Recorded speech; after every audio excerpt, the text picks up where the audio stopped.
야고보의 어머니 마리아와 또 살로메가 가서 예수께 바르기 위하여 향품을 사다 두었다가 안식 후 첫날 매우 일찍이 해 돋을 때 그 무덤으로 가며 서로 말하되 누가 우리를 위하여 무덤 문에서 돌을 굴려 주리오 하더니 눈을 들어본즉 벌써 돌이 굴려져 있는데 그 돌이 심히 크더라. 무덤에 들어가서 흰옷을 입은 한 청년이 우편에 앉은 것을 보고 놀라매 청년이 이르되 놀라지 말라. 너희가 십자가에 못 박히신 나사렛 예수를 찾는구나. 그가 살아나셨고 여기 계시지 아니하니라. 보라, 그를 두었던 곳이니라. 가서 그의 제자들과 베드로에게 이르시기를 예수께서 너희보다 먼저 갈릴리로 가시나니 전에 너희에게 말씀하신 대로 너희가 거기서 배우리라 하라 했는지라. 여자들이 몹시 놀라 떨며 나와 무덤에서 도망하고 무서워하여 아무에게 아무 말도 하지 못하더라. 예수께서 안식 후 첫날 이른 아침에 살아나신 후 전에 7귀신을 쫓아내어 주신 막달라 마리아에게 먼저 보이시니 마리아가 가서 예수와 함께 하던 사람들이 슬퍼하며 울고 있는 중에 이 일을 알림해 그들은 예수께서 살아나셨다는 것과 마리아에게 보이셨다는 것을 듣고도 믿지 아니하리라. 그 후에 그들 중 2사람이 걸어서 시골로 갈 때 예수께서 다른 모양으로 그들에게 나타나시니 2사람이 가서 남은 제자들에게 알리었으되 역시 믿지 아니하리라. 그 후에 11제자가 음식 먹을 때 예수께서 그들에게 나타나사 그들의 믿음 없는 것과 마음이 완악한 것을 꾸짖으시니 이는 자기가 살아난 것을 본 자들의 말을 믿지 아니함이로라. 이르시되 너희는 온 천하에 다니며 만민에게 복음을 전파하라. 믿고 세례를 받는 사람은 구원을 얻을 것이요 믿지 않는 사람은 정죄를 받으리라. 믿는 자들에게는 이런 표적이 따르니니 곧 그들이 내 이름으로 귀신을 쫓아내며 새 방언을 말하며 뱀을 집어올리며 무슨 독을 마실지라도 해를 받지 아니하며 병든 사람에게 손을 얹은즉 나으리라 하시더라. 주 예수께서 말씀을 마치신 후에 하늘로 올려지사 하나님 우편에 앉으시니라. 제자들이 나가 두루 전파할세 주께서 함께 역사하사 그 따르는 표적으로 말씀을 확실히 증언하시니라. 이는 주님의 말씀입니다. 아멘. 네, 예수님 죽음을 이기시고 부활하셨습니다. 여러분 믿으십니까? 네, 오늘은 부활신앙이라는 말씀의 제목으로 하나님의 말씀을 나누겠습니다. 여행의 이유라는 책이 있는데 그 여행의 이유라는 책의 작가가 이제 김영하라는 작가입니다. 그 김영하라는 작가가 이제 중국으로 여행을 떠납니다. 근데 중국으로 여행을 떠나는데 중국에 여행을 떠나는 이유가 글을 쓰기 위해서 떠났어요. 작가이다 보니까. 그런데 여행을 하려고 중국에 도착하자마자 곧바로 그 공항에서 다시 한국으로 이제 돌아오는 이야기를 해요. 다시 돌아오면서 왕복할 그 비행기 값도 더 지불을 하고 그다음에 숙소 뭐 예약했던 것들 다 대가를 지불하고 다시 돌아왔다라는 그런 실패담을 이야기를 하더라고요. 근데 왜 이렇게 실패담을 이야기할까라는 저는 이렇게 생각을 했는데 책에서 이런 내용이 있어요. 그런 의미에서 작가의 여행의 치밀한 계획은 필요하지 않을지도 모른다. 여행이 너무 순조로우면 나중에 쓸 게 없기 때문이다. 그래서 나는 어느 나라를 가든 식당에서 메뉴를 고를 때 너무 고심하지 않는 편이다. 운 좋게 맛있으면 맛있어서 좋고 대실패를 하면 글로 쓰면 된다. 그러니까 우리들의 삶이 맛있을 때도 있지만 많은 부분들은 참 실패를 할 때가 있는 것 같아요. 때로는 인생에서 대실패를 할 때도 있습니다. 그러나 이 작가가 이렇게 말하는 것이 참 저에게 생각하게 되더라고요. 대실패를 하면 글로 쓰면 된다라는 거예요. 지금 우리는 코로나19로 우리가 겪고 있는 이 시간이 때로는 대실패처럼 느껴지는 것처럼 느껴질 때도 있는 것 같아요. 그러나 이때 우리들은 글을 써야 된다고 생각합니다. 우리를 더 되돌아보고 지금 우리가 무엇을 믿고 있는가? 지금 과연 우리가 어느 방향으로 가고 있는지를 뭔가 말을 하기 전에 우리를 되돌아보고 성찰해보고 글을 쓰는 시간이 오늘날의 시간이 되어야 될 줄 믿습니다. 유대교의 정체성은 성전입니다. 그러니까 유대인들은 지금도 이스라엘에 이제 가보면은요, 그 무너진 성벽에다 손을 대고 막 울면서 기도를 하고 있습니다. 왜냐하면 유대인들의 정체성은 성전이었어요. 더 구체적으로 말하면 성전 안에서 드리는 제사였습니다. 그래서 초기 기독교인들도 성도들도 이 유대인들의 정통을 따라서 성전에 가서 제사를 드렸어요. 그 정통을 지켰습니다. 사도행전 3장에서도 이 베드로와 요한이 오후 3시가 되면 어디로 갔냐면 성전에 갔습니다. 그 유대인들의 이제 정통을 지켰던 거죠. 그런데 AD 70년이 되면요, 로마의 티투스라는 장군이 이 이스라엘에 쳐들어옵니다. 그리고 그 예루살렘 성전이요, 철저하게 다 무너져 버려요. 그러면 예루살렘의 성전이 무너지니까 제사가 성전 안에서 드리는 제사가 의미가 있을까 없을까요? 없죠. 이 로마 장군에 의해서 AD 70년경에 성전이 무너지니까요, 제사가 성전 안에서 드리는 제사가 무의미하니까 제사장도 무의미하고 그 안에서 드리는 예식들도 많은 부분들이 무의미해져 버렸어요. 그러니까 코로나19가 이 바이러스로요, 교회들마다 여러 가지 뭐 일상들이 있을 거 아니에요. 뭐 프로그램도 있었고, 건물도 있고, 뭐 훈련도 있고, 뭐 조명도 있고, 뭐 찬양팀도 있고, 때로는 우리들이 흔히 교회라면 떠오르는 일상들이 무의미하다라고 느껴질 정도의 그런 시간이었던 것 같아요. 그리고 그 AD 70년경이 되면요, 예수님의 제자들이 한 명씩 죽어가는 시점이었어요. 순교하시기도 했지만 이제 나이들이 이제 많아지시면서 죽어가시는 거예요. 원래는 예수님의 제자들을 구심점으로 중심으로 모였는데 그 제자들이 죽어갔어요. 그런데 그 AD 70년경은요, 기독교가 근본적인 변화가 되는 시점이었어요. 원래 성전에 모여서 제사를 드렸는데 그 성전에서 모여드리는 제사가 없어졌어요. 제자들을 중심으로 모였는데 제자들이 죽음을 맞이해요. 그러면서 그들이 질문한 거예요. 우리들이 믿는 건 뭘까? 왜 교회가 필요하지? 왜 예배를 드려야 되지? 그 질문을 던지면서 예수님이 뭐라고 말씀하셨는지를 기억한 거예요. 예수님 뭐라고 말씀하셨지? 예수님이 우리를 향해서 어떤 방향 속으로 이끄셨지? 그래서 그들이 그때 쓰기 시작한 거예요. 그게 뭐냐면 지금의 성경입니다. 그러니까 성경이 예수님이 있으셨을 때 막 그때 따라다니면서 쓴 게 아닙니다. 이후에 우리들이 믿고 있는 건 뭘까? 예배는 뭘까? 우리들이 왜 교회가 필요할까? 성경이 말하는 건 뭘까? 부활은 뭘까? 그들이 그 시간을 통해서 기록했어요. 그리고 성전이 파괴되니까요, 원래 성전 안에 있던, 예루살렘 성전 안에 있었던 이들이 어떨까? 흩어지기 시작했습니다. 흩어지기 시작하면서 그들이 부정시 여겼던 누구를 만나기 시작했냐면 헬라인들과 접촉하기 시작했어요. 헬라인과 접촉하면서 뭐 하기 시작했냐면 전도하기 시작했어요. 건물 안에만 있었던 그 복음이 성전이 무너지면서 성전 밖으로 나가기 시작했어요. 우리들도 지금 의도치 않게, 우리 교회도 유튜브로 예배를 드려봤잖아요. 의도치 않게 해체라는 터널을 지나간다는 느낌을 받아요. 그런데 이때 교회들마다 이제 유튜브로 이제 예배를 드리면서 많은 이제 질문들을 하는 게, 어떻게 예배를 잘 드릴 수 있을까? 어떻게 프로그램을 쓸까? 저도 이제 이 유튜브를 들으면서 뭐 OBS, 뭐 캡처보드, 오디오 인터페이스, 뭐 실시간 스트리밍, 온라인 계좌, 다 우리가 접해보지 않았던 단어들이잖아요. 이런 단어들과 맞닥뜨리게 된 것 같아요. 그러면서 저도 생각이 나는 게, 어떤 프로그램 빨리 쓰지? 어떤 플랫폼을 빨리 사용하지? 어떻게 라인 깔지? 이런 질문들이 빠르게 하는 질문들이더라고요. 그러나 시간이 지나면요, 코로나19는요 지나갈 거야. 그런데 이때 우리들이 어떤 질문을 하냐라는 거야. 교회가 뭘까? 우리는 왜 모여야 되는가? 예배는 무엇일까? 신앙이란 무엇일까? 한 작가가 대실패를 하면 글로 쓰면 된다고 했던 것처럼, 오늘 우리들이 지나간 이 시간이 신앙인들에게는 정말 글을 써야 되는 시간인 것 같아요. 내가 지금 뭘 믿고 있었지? 하지만 우리들의 고민은 그러지 않을 때가 많습니다.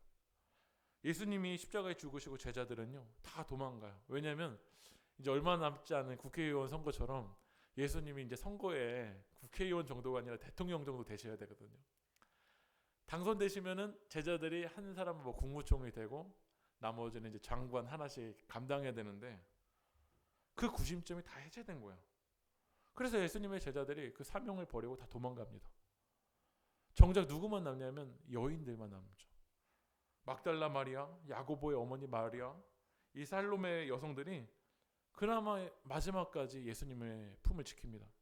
그리고 예수님의 시신에 이제 향품을 바르기 위해서 가는 거예요. 근데 그 여인들도 고민이 있었어요. 뭐였냐면 무덤 앞에 뭐가 있죠? 거대한 돌이 있잖아요. 그러니까 여인들이 어떻게 그 무거운 돌을 옮길 수 있을까? 오늘 예수님 부활하셨는데 우리들의 고민은 뭐냐면 우리 앞에 무거운 돌을 어떻게 옮길 수 있을까? 그 고민이에요. 말씀 읽어볼까요? 마가복음 16장 3절 읽어보겠습니다. 시작. 서로 말하되 누가 우리를 위하여 무덤 문에서 돌을 굴려주리요 하더니. 여러분도 지금 주님이 부활하시고 승리하셨지만 우리들에게 이런 고민이 있을 거예요. 지금 내 삶에 이 무거운 돌을 누가 좀 옮겨줄까? 누가 좀 굴려줄까? 부활절을 지내면서 우리는 살아계신 그 주님을 바라보기보단 이 무거운 돌을 좀 누가 옮겨줄까가 우리의 인생의 고민인 것 같아요. 그 고민을 가지고 그 무거운 돌을 어떻게 옮길 수 있을까? 무덤 앞에 나오는 여인에게요, 천사는 오히려 다른 대답을 해요. 말씀 읽어보겠습니다. 마가복음 16장 6절 시작. 살아나셨고 여기 계시지 아니하리라. 그를 두었던 곳이니라. 오늘도 여러분 주님 앞에 나오면서 주님, 이 무거운 돌을 어떻게 옮길 수 있을까요? 라고 질문하는 우리들에게 전혀 다른 대답을 하세요. 주님 살아나셨다. 여기 계시지 않는다. 제자들은 다 갈릴리로 갔습니다.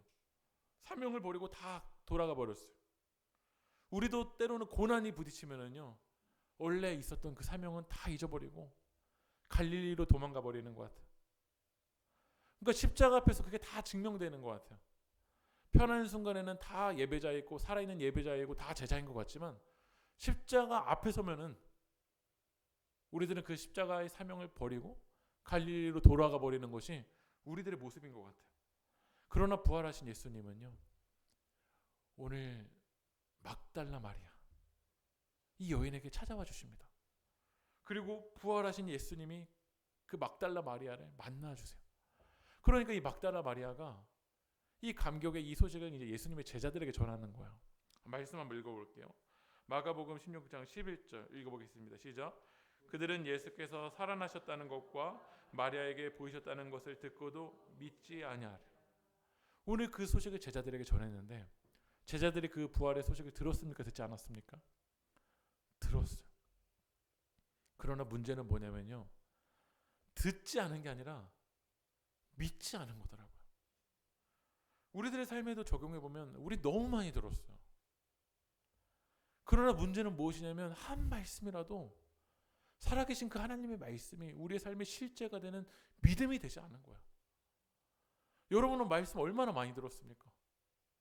지금 유튜브에 이제 홍수 시대가 되어서요, 얼마나 더 말씀을 들을 수 있는 그런 계기들은 더 많아진 것 같아요. 그러나 주님이 우리에게 말씀하시는 건 너가 듣지 않아서가 아니라 믿지 않아서라는 거예요.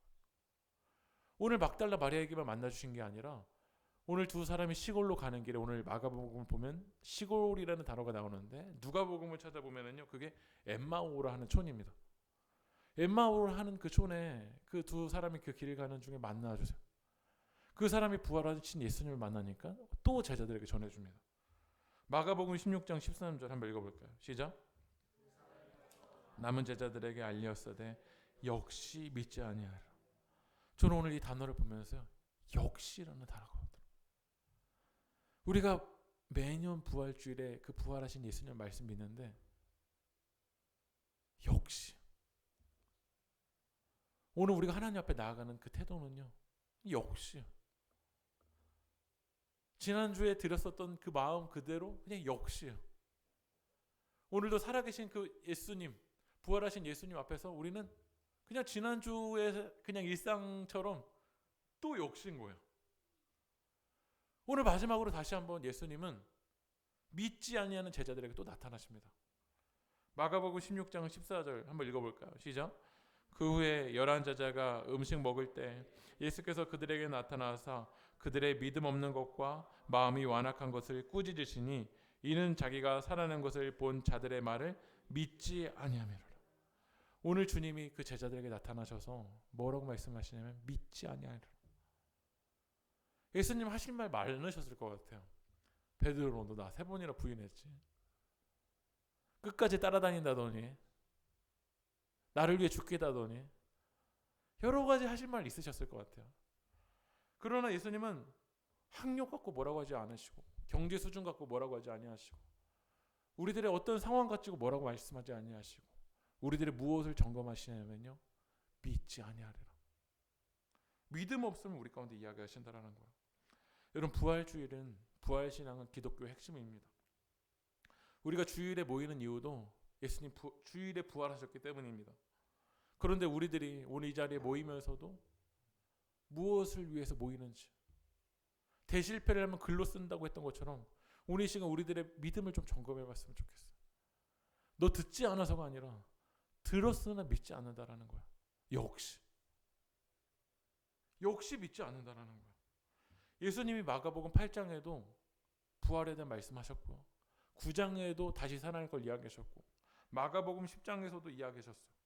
그러나 그들은 역시 기대하지 않은 거야. 만약에 조그만 기대라도 있었다라면 예수님의 무덤에 이 여인들보다 이 예수님의 제자들이 더 앞서서 기대하며 찾아갔을 거야. 역시였어. 오늘도 우리들이 기도하면서도 우리들의 기도가 역시 기도이지 않습니까? 오늘도 예배 가운데 나아가면서 우린 역시 오늘 이 시기를 지나가면서도 우린 역시 그냥 기대함이 없는 거예요. 그냥 이런 일상이겠지. 자녀들을 위해서 기도하면서도 그냥 역시 나를 위한 기도도 그냥 역시 우리 가정을 향해서도 기도한다고 하면서도 역시의 모습이 우리 가운데 있는 것 같습니다. 우리는 살아온 환경에 따라서 세상을 바라보는 관점이 다 다른 것 같아요. 이제 국회의원 선거 앞두고 있는데 아마 여기 안에서도요 다 생각들이 다를 거야. 왜냐하면 우리의 세계관이 다르기 때문에 그래요. 어떤 안경을 끼고 있냐에 따라서 다 관점이 달라요. 전쟁을 경험하신 그 부모님 세대랑 그 다음에 그 뒤랑 또 전쟁이랑은 전혀 상관없는 것 같은 다음 세대랑 태어났는데 핸드폰이랑 스마트폰과 이 영상이 있는 다음 세대는요 세상을 바라보는 관점이 다릅니다. 이거를 뭐라고 하냐면 세계관이 다르다고 얘기를 해요. 근데 당시 초기 기독교의 공동체에는요 어떤 세계관이 있었냐면 헬레니즘, 유대즘, 로마라는 세계관이 있었어요. 로마의 세계관은 어떤 세계관이냐면 힘이었어요. 힘으로 세상을 보는 거야. 근데 예수님의 십자가를 보면은 철저하게 그냥 연약한 거잖아요. 로마라는 세계관으로 보면은요 부활은 기대가 되지 않습니다. 제가 왕의 십자가는 책을 보니까 그리스 세계관이 있더라고요.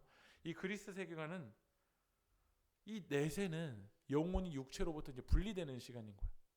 그러니까 몸의 부활이 일어나지 않는다라고 이 그리스 헬레니즘의 세계관은 기대조차 하지 않는 거죠. 유대즘은 나중에 이런 전체의 부활은 일어날 것을 기대는 했지만 이런 개인적인 몸의 부활이 일어날 것이라고는 기대조차 하지 않는 거야. 그러니까 로마의 세계관도 역시 그리스 세계관도 역시 헬레니즘 세계관도 역시 오늘 우리들이 살아가는 세상은요 오히려 부활을 믿기 어려운 세상인 것 같아요. 지금 우리들이 살아가는 그 세상의 세계관으로 오늘 이 시간 하나님 말씀을 읽으면 이건 거짓이고 허구고 픽션일지 몰라. 그러나 하나님이 우리 가운데 말씀하시는 건 점검하시는 건 지금 너희들의 믿음의 눈이 있냐라는 거예요. 믿음의 눈을 들어서 주님을 바라보고 있냐라는 거죠. 우리가 정말 믿음으로 살았다라면요 우리가 이 건물 안에 모이지 않고 영상 예배를 드리는 그 시간이 오히려 여러분들의 믿음이 증명되는 시간이었을 것 같아요. 근데 제가 지난주에 한 설교를 제가 듣다 보니까 한 목사님이 영상 예배 때 이렇게 갑자기 소리치면서 이야기하시는 거예요. 여러분 지금 유튜브로 영상 예배 드리면서 식탁에 앉아서 드리세요? 아니면 소파에 앉아서 드리세요? 아니면 누워서 예배 드리세요? 아니면 그냥 얼굴 보지도 않고 누워서 이제 덮어놓고 예배 드리세요?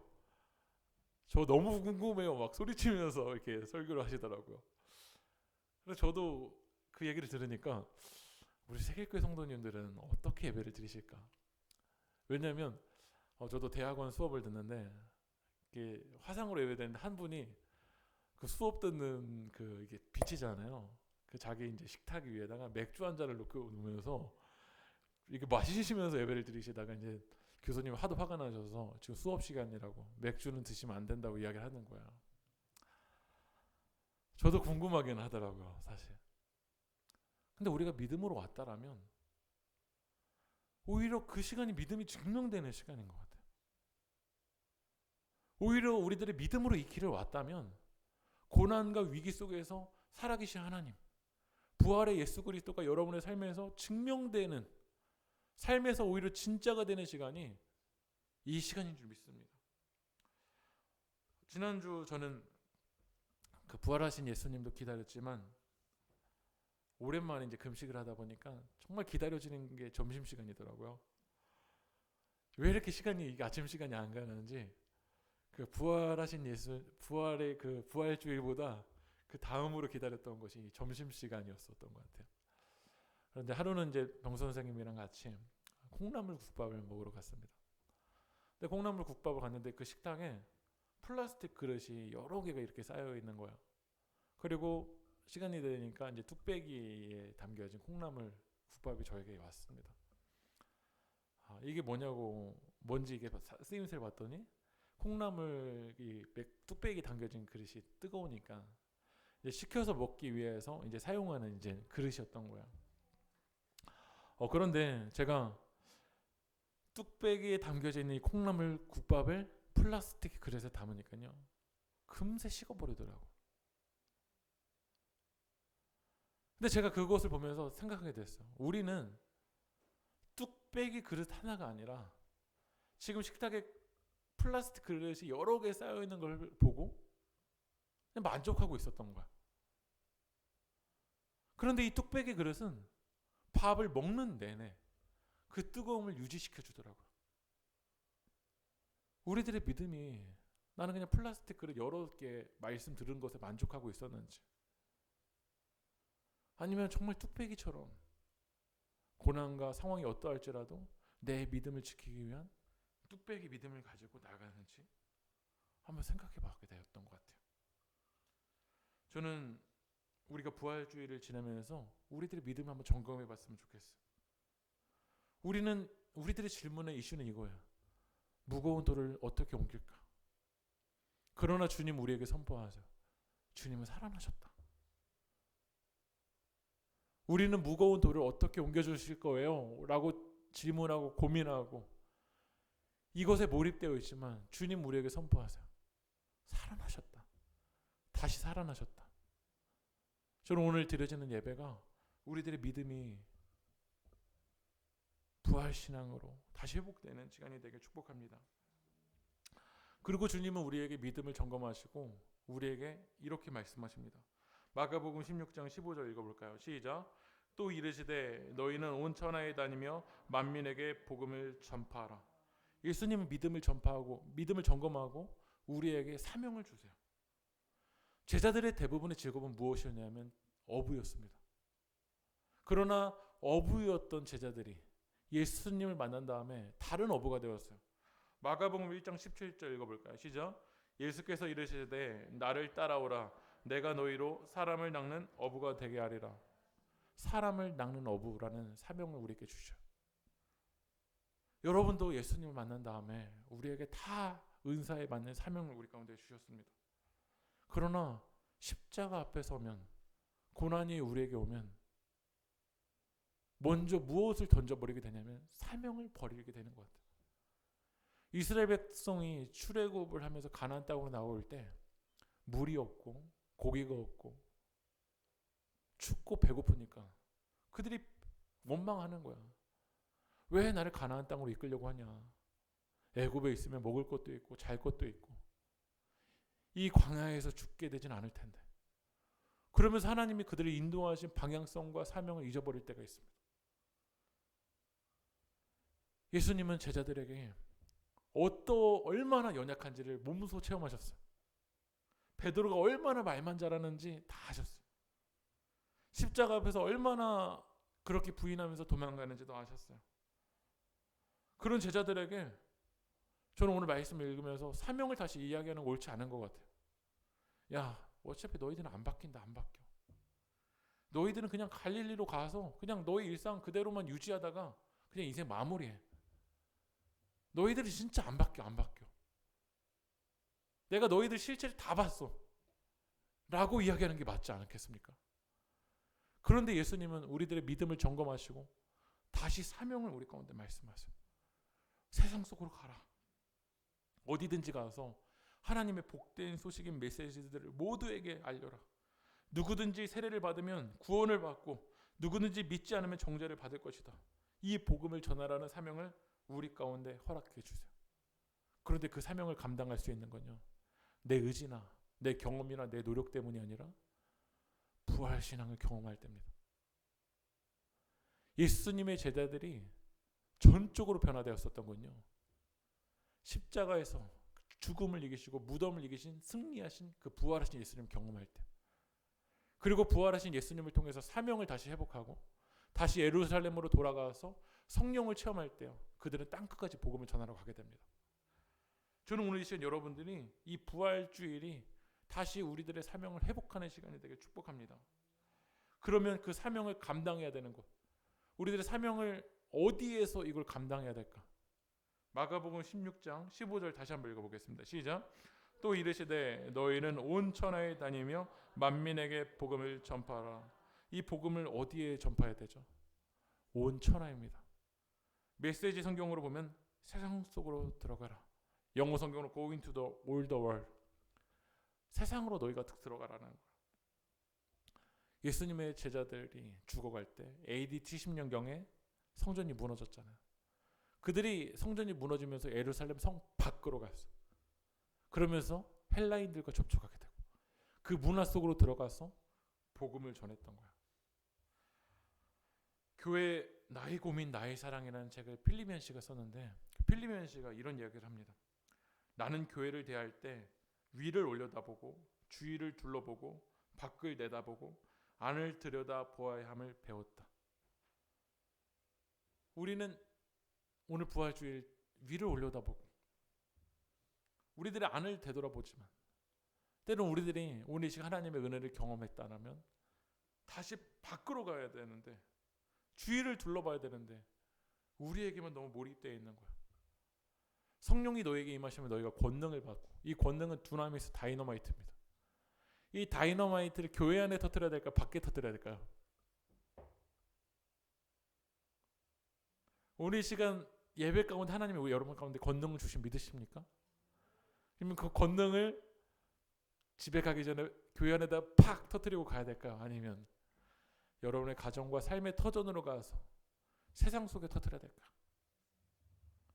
그러나 우리들의 삶의 모습이, 주님이 우리에게 권능을 주셨는데, 주님은 무덤을 이기셨는데 이 권능을 우리 안에만 터뜨리고 있다는 거예요.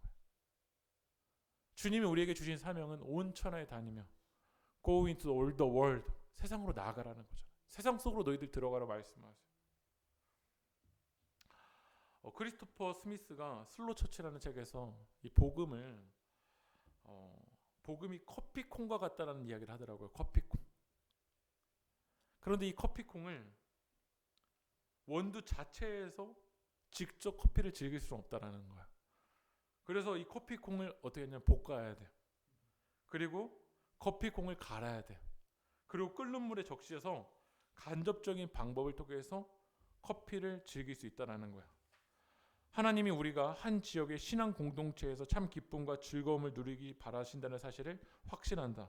하지만 아무런 공정 과정을 거치지 않은 채 곧바로 이 기쁨을 소유하려고 하는 것은 커피콩만을 갖고서 커피의 맛을 느끼려고 하는 미련한 짓이다. 복음의 가장 큰 역설은 우리가 뜨거운 불을 통과하고 가루로 부수어져 서로에게 흘러나가는 간접적인 방법을 통해서 진정한 기쁨을 누릴 수 있다는 것이라는 거예요. 우리는 복음의 커피콩을 갖고 있어. 근데 여러분의 세상 속으로 나아가서 그걸 갈아야 돼요. 볶아야 돼요. 뜨거운 물에 부풀려서 그거를 추출해서 내려줘야 돼요. 근데 우리가 세상 속으로 들어갈 때 그냥 커피콩을 던져버리는 거예요. 복음을 세상 속으로, 이 문화 속으로, 헬레니즘 문화 속으로 들어가야 되는데 들어가지 않냐고 우리끼리만 아는 용어로만 우리끼리만 터뜨리고 있는 거예요. 주님 무덤을 이기셨는데 이게 우리의 삶에서 실제가 되지 않는 거죠. 제가 교회에 이제 개척을 한 지 얼마 되지 않았을 때 이런 일기를 썼었던 적이 있었습니다. 제가 주일 준비를 하면서 그 일기를 다시 읽어봤는데 교회가 더러워졌으면 좋겠다. 제목이 이거예요. 교회가 더러워졌으면 좋겠다. 토요일에 제가 이제 원래 수련 목을 할 때는 교회 청소하시는 권사님들이 계셨는데 이제 개척하니까 제가 다 혼자 다 해야 하잖아요. 근데 막상 청소를 해보니까요, 교회가 진짜 더럽더라고요. 지금은 저희가 바닥이 검은 바닥이어서 그렇지 저희가 처음 개척했을 때는요 환한 바닥이었어요. 그래서 빗자루질 하니까요 성도님도 별로 없는데 교회만 너무 더러운 거예요. 그러다가 이제 아이들이 좀 전도가 됐는데 주중에 이제 아이들이 교회에 왔었어요. 그러니까 이게 주말에 청소를 할 때 보니까 더 더러워요. 그리고 주중에 이제 그런 어머님들이랑 모임을 만들었는데 그 모임을 하고 난 다음엔 더 더러운 거야. 그러니까 제가 청소를 하면서 막 불평이 나오더라고요. 왜 이렇게 더러운 거야 진짜. 근데 청소를 하다가 하나님이 제게 이런 마음을 주셨어요. 너가 원하는 교회는, 너가 기도하는 교회는 고상한 사람들만 와서 그냥 깨끗하게 있다가 사람들의 출입도 없는 그런 깨끗한 교회를 꿈꾸니, 아니면 나그네, 고아, 과부 다양한 이들이 교회를 밟고 쉬기도 하고 눕기도 하면서 더러워지는 교회를 꿈꾸니. 근데 기도하면서 하나님 제게 주신 마음은요, 교회는 점점 더러워지는 곳이었어요. 그래서 제가 이렇게 얘기를 썼어요. 하나님, 토요일은 하루 종일 청소만 하다 보내는 날이 될 수 있도록 우리 교회를 인도하여 주시옵소서. 성경의 바리새인은 눈에 볼 때 깨끗한 교회였지만 주님은 그런 교회를 뒤엎으셨고 때론 더러운 냄새가 나는 곳을 찾아다니시면서 그들과 함께 천국을 꿈꾸셨습니다. 어떤 것이 진짜 성경이 말하는 깨끗한 교회일까? 오늘도 교회가 더 더러워지길 기도합니다. 전 여러분들의 복음이 온 천하로 들어가길 축복합니다. 이제 말씀을 딱 세 구절만 보고선 말씀 마무리하려고 하는데요. 사도행전 12장 1절 2절 한번 읽어볼까요? 시작. 그때 헤롯 왕이 손을 들어 교회 중에 몇 사람을 헤아려 하여 요한의 형제 야고보를 칼로 죽이니. 오늘 야고보가 사도행전으로 넘어가면 순교를 합니다. 야고보는 예수님 앞에 와서 이런 얘기를 했던 사람이에요. 예수님, 한 자리 주세요. 그런데 이 야고보가 사도행전으로 가니까요, 죽음을 두려워하지 아니하고 끝까지 나아가는 사람이 되더라고요. 사도행전 12장 3절 4절 읽어볼까요? 유대인들이 이 일을 기뻐하는 것을 보고 베드로도 잡으려 할 때는 무교절 기간이라 잡음에 옥에 두어 군인 내패에 맡겨 지키고 6월절 후에 백성 앞에 끌어내고자 하더라. 12장 5절도 읽어보겠습니다. 시작. 이에 베드로는 옥에 갇혔고 교회는 그를 위하여 간절히 하나님께 기도하더라. 여러분, 예수님이 죽으신 다음에 고난이 없었나요? 예수님 부활하신 뒤에 고난이 없었나요? 아니요. 초대교회에는 오히려 이 순교라는 위험 앞에 있었고 감옥 앞에 있었습니다. 그러나 예수님의 제자들이 부활의 소망을 갖게 되고 그들이 성령의 능력을 체험하니까 이제 도망가는 제자가 아니라 땅끝까지 주님을 향해 나아가는 제자로 변화되었습니다. 언제까지 우리가 주님, 이 무거운 돌을 어떻게 옮겨주실까요? 라고 고민해서 그치는 신앙생활을 하겠습니까? 오늘 이 시간 부활주일에 주님은 우리들의 믿음을 점검하십니다. 너희들은 어떤 믿음을 가지고 있는가? 왜 모이는가?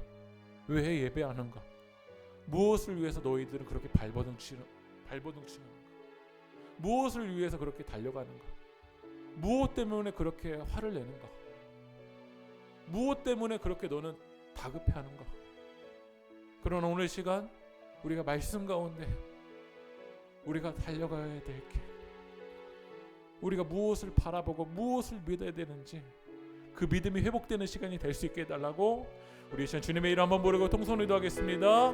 주여, 주여 아버지 하나님, 오늘 주신 말씀을 붙들고 우리 이 시간 다시 한번 우리들의 믿음을 점검하며 나아갈 수 있도록 인도하여 주시옵소서. 아버지 하나님, 고난의 시기를 우리들이 지나가며 아버지 하나님, 우리들이 정말 그 부활하시고 승리하신 그 예수님을 바라보지 아니하고 듣기는 들어도 믿지 아니하는 우리들의 믿음을 오늘 시간 점검하는 시간이 될 수 있도록 도와주시옵소서. 아버지 하나님, 어느 순간 우리가 역시의 신앙이 되어버려서 아버지 하나님, 어느 화석화 되고 굳어져 있고 오늘 무덤을 이기신 그 살아계신 예수 그리스도를 기대하며 나가기보다는 아버지 하나님, 우리 안에 파묻혀 있고 우리 안에 매몰되어 있고 우리 안에만 몰입되어 있는 모습들을 주님 이 시간 내려놓게 하여 주시옵소서. 오늘 이 시간 세계교회 성도들 가운데 주여 성령 하나님 우리 가운데 은혜를 내려주셔서 다시 한번 우리들의 믿음이 나에게서 주님을 향해서 시선이 옮겨질 수 있도록 도와주시옵소서. 아버지 하나님, 나에게 몰입되었던 시선이 그 주님의 나라를 바라보게 하여 주시옵시고 회복하시고 역사하시 그 하나님 나라를 바라볼 수 있도록 주여 아버지 하나님 역사하여 주시옵소서. 아버지 하나님, 모든 민족과 열방 가운데 일하실 그 주님을 바라보게 하여 주시옵시고 온 천하에 다니면서 복음을 전하는 그 주님의 사명을 다시 한번 이 시간 회복할 수 있도록 역사하여 주시옵소서. 아버지 하나님, 그 사명이 아버지 하나님 교회 안에서만 매몰되어 있었었고 아버지 하나님, 우리가 그 성전 밖으로 나가지 아니하고 세상으로 나가지 아니하고 가정에서 그 믿음이 실제가 되지 않았었던 모습들을 주님 내려놓게 하여 주시옵시고 오늘 이 시간 하나님 우리 가운데 주신 그 말씀이 이 성전 밖으로 나가서 세상을 향해 나가는 그 믿음의 실제가 될 수 있도록 주님이라고 역사하여 주시옵소서. 우리 세계교회가 믿음의 공동체가 되게 도와주시옵시고 어떤 환경과 어떤 고난 속에서도 믿음만 붙들고 나가는 교회가 될 수 있도록 주여 아버지 하나님 일하여 주시옵소서. 이렇게 해주시고 역사하실 그 주님 바라봅니다. 주여 아버지 하나님 인도하여 주시옵소서. 주님 은혜 내려 주시옵소서. 하나님, 오늘 말씀을 통해서 다시 한번 우리들의 믿음을 되돌아볼 수 있도록 인도하여 주시 하나님 감사합니다. 우리들의 입술로는 예수님이 부활하셨다고 하지만 그 말씀을 들었지만 한 말씀이라도 우리들의 삶에서 믿음의 실제가 되지 않았었던 우리들의 연약한 모습들을 주님 내려놓게 하여 주시옵시고 우리 시간 우리 예배 가운데 부활하신 그 예수 그리스도를 경험하여서 다시 한번 사명이 회복되고 이 사명이 우리 세상을 향해서 나아갈 수 있는 믿음의 공동체가 될 수 있도록 주님 일하여 주시옵소서. 일으키시고 역사하실 그 주님을 찬양합니다. 이 모든 말씀 예수 그리스도의 이름으로 기도합니다. 다 함께 일어나셔서 파송하겠습니다.